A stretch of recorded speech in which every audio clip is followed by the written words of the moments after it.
તો સુરેન્દ્રનગરના લીંબડીનું દલવાણા ગામ કે જે સંપર્ક વિહોણું બન્યું છે।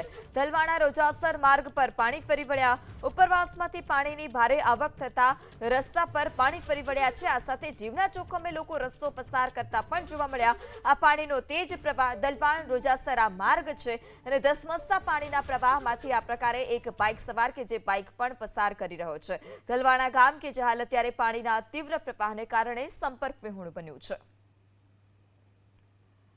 ત્યારે દલવાણા રોજાસર માર્ગ પર વરસાદી પાણી ફરી વળ્યા છે। ઉપરવાસમાં પણ ભારે વરસાદને કારણે સ્થાનિક નદી નાળા ઉફાન પર છે।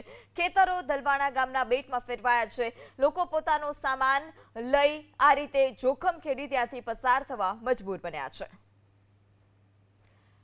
ત્યારે સુરેન્દ્રનગરના પાટડીના બજાણા સલવાસ રોડ બંધ કરવામાં આવ્યો છે। સલવાસ રોડ હાલ અત્યારે બંધ થતા લોકો હાલાકી ભોગવી રહ્યા છે। ઉપરવાસમાંથી પાણી આવતા રસ્તો બંધ કરવામાં આવ્યો। પાટડી અને બજાણા પોલીસ બંદોબસ્ત પણ ગોઠવી દેવામાં આવ્યો છે। ત્યારે પાટડીની આ ઘટના છે। ઉપરવાસમાંથી વધારે વરસાદ અને પાણીની આવક થતા આ જે રસ્તો છે તે વાહન વ્યવહાર માટે બંધ કરવાની ફરજ પડી છે।